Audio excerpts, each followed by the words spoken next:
So you want to go to your settings. This is the little gear icon on the top right of your screen. Click on that, and then let me just make this bigger. Okay, perfect. You want to head on to this option called controllers. So just quickly confirm that this is set to factory default. That is the little box that has mapping, and then from there we can start going about setting our mapper. So I use three mappers for scratching. That is letter D, letter F, and letter G.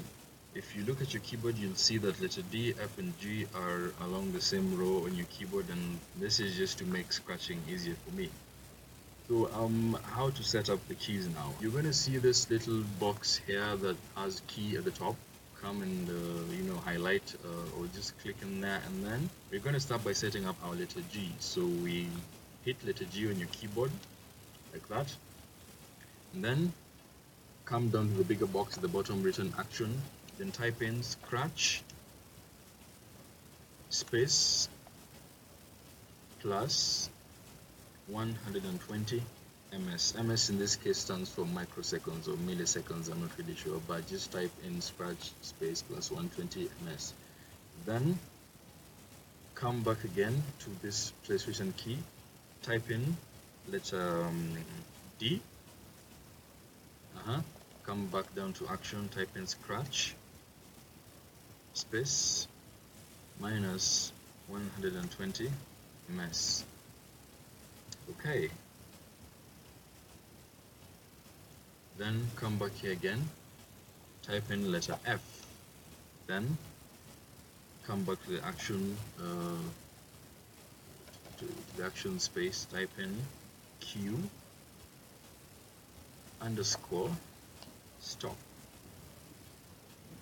and that's just it.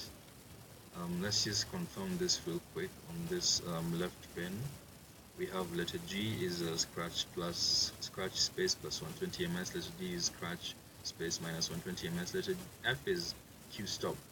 So yeah, we have all the mappers set, and I think we're good to go now. So let's just go back to the page.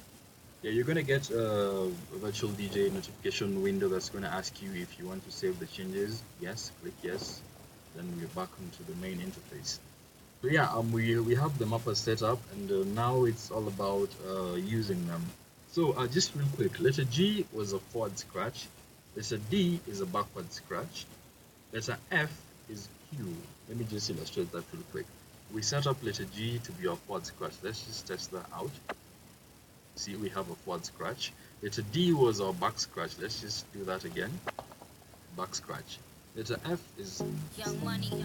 So depending on how fast your hands are and what kind of patterns you're interested in playing, or maybe you can really achieve virtually any type of scratch you can do on a deck using this. You can do a simple baby scratch, something that goes like this.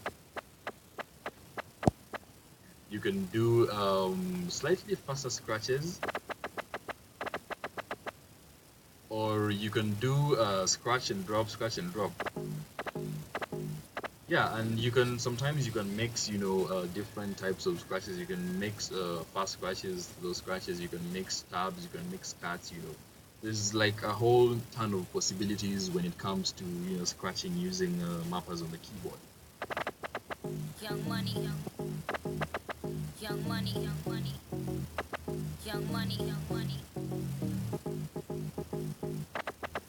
young money, young money. And all this is going to depend mostly on how you play around with letter D and letter G, or basically you sort of imagine yourself scratching on actual turntables and you try to replicate what you do there here.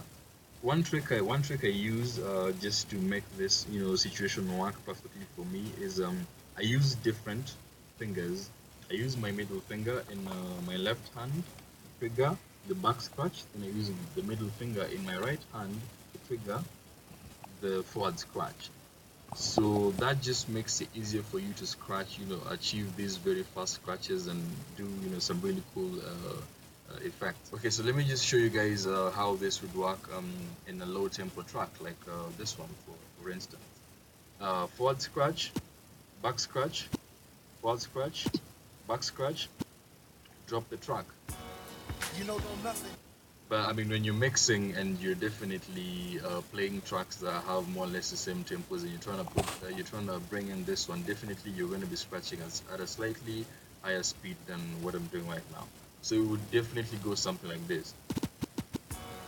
You know nothing.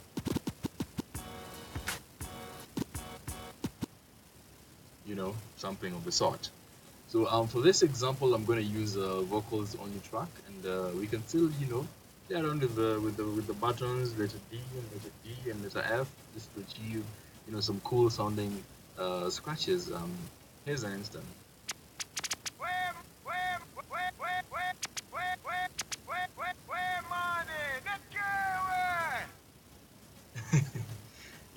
That kind of stuff. So that has been it for this tutorial, guys, and I'm looking forward to making more tutorials. If you have anything or any specific question that you might be having regarding this, or any other feature or any other mappers that you might want to learn about, do drop your comments and questions in the comment section below, and I'll be sure to respond to each and every one. And yeah, I'll see you guys in the next one.